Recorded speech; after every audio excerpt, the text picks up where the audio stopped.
find it necessary to relax the discipline in some way on a long trip like this? No, in fact, I think probably the opposite. It is necessary for everybody to continue to realize that they have a very big job to do all the time. Would you want to do a trip like this again? I wouldn't mind if I had to. Did you have to use disciplinary measures much on this trip? No, in fact, I think the only disciplinary measures we had to take was looking after haircuts.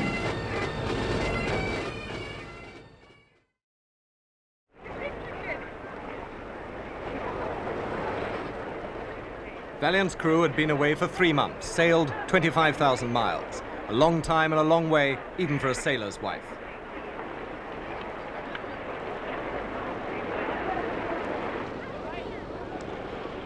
It was in January that our first all-British nuclear-powered submarine slipped away from Scotland for warm water exercises with the Far East Fleet based in Singapore. The Valiant, 285 feet long, had cost £25 million, or £88,000 for every foot of her length. She was commissioned last year, and this was her first major trip, and her first chance to demonstrate the long-range possibilities of nuclear-powered subs. The Admiralty decided that Valiant and her 112-man crew should submerge off Singapore and stay down the 12,000 miles back to Scotland. In World War II, a submarine could barely do 500 miles without coming up for air. She dived on the 28th of March. She dawdled at half speed through the Indian Ocean, testing her sonar or underwater detecting devices. Then took the long route home, round southern Africa and up the west coast. She finally broke the surface 27 days later and 12,000 miles from the calm tropical waters of Southeast Asia in the tossing seas off Northwest Ireland.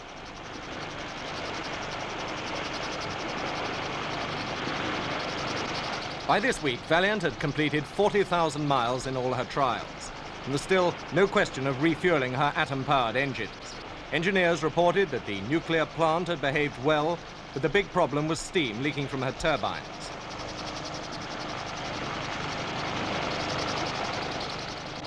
On her hull were reddish-brown patches where her black paintwork had corroded away with rust. For a month, the crew had breathed the same air, much purified, much chemicalized, mixed up with the smoke from thousands of duty-free cigarettes. After surfacing, there was the leisurely journey to her base at Faslane, 26 miles from Glasgow. Valiant, for all her nuclear engines and £5 million a year running costs, has an armament of conventional torpedoes. Her job in a war would be to protect task forces from other nuclear submarines. And the only other countries that have them are America and Russia. Valiant's only surface weapon is a Bren gun. But it's below deck that Valiant has her great strength and her most highly classified instruments, her sonar device. The sonar system has a range of miles rather than yards, one officer put it. The man with the responsibility of Valiant and all her delicate mechanisms on his hands is 37-year-old Commander Peter Herbert. Commander, these torpedoes behind you, these are the real reason for Valiant being in existence. Well, what have you learned about her strategic performance from this 12,000-mile trip? We've learned a great deal. The main reason we went out was to try her in very hot water as opposed to cold waters in the North Atlantic. We found a great deal in that these submarines are capable of being used in defense of a fleet or a force, a head of the force integrated with the screen. With this magnificent sonar set that we carry, which is probably one of the best in the world, and with these weapons, and we can contribute a great deal to the defense of these forces. This is particularly true in the Far East and in these waters, but we have proved it in the Far East now. Now, how does this submarine compare with its counterparts, say its American counterparts? Very well indeed, and in particular, this very new and very good sonar set. This is something that they don't have.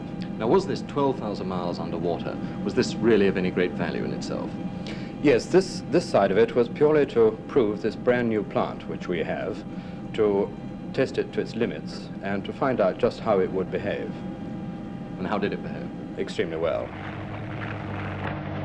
Valiant's base at Faslane is being developed for our Polaris submarines.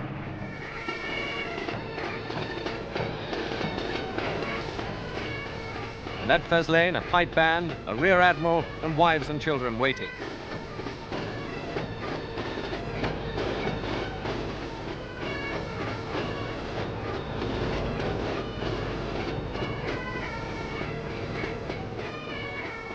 30 feet up in his conning tower, Commander Herbert, who kept Valiant at an average depth of 200 feet below the surface for the voyage, personally sees her in.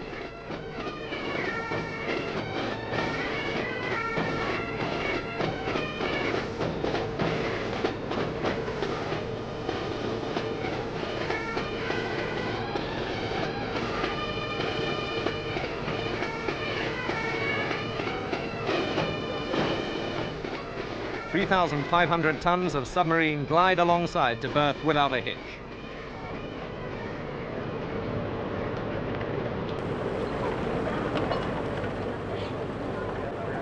Just round the headland from Faslane in Holy Loch is the American Polaris base. Their sailors already do long patrols submerged, often under the polar ice cap.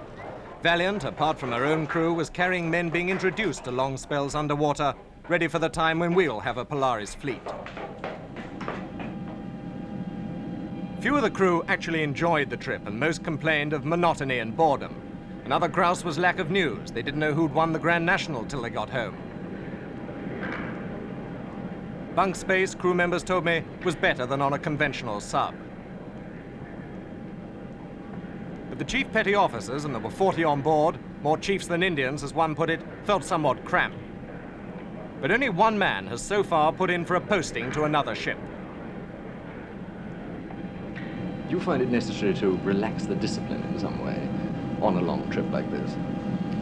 No, in fact, I think probably the opposite. It is necessary for everybody to continue to realize that they have a very big job to do all the time. Did you have to use disciplinary measures much on this trip? No, in fact, I think the only disciplinary measures we had to take was looking after haircuts. But I think say at the end of this trip now, I would find my vision possibly affected a bit with longer distance. Well, here, the longest distance you ever see is about 15 feet, shall we say, something like that. And living in that for a month, when you go ashore, the distances are much greater, and it takes you a bit of a time to adjust. I think driving a car would be a bit awkward for a day or so. But I don't know if it's any real physical handicap. Would you want to do a trip like this again? I wouldn't mind if I had to.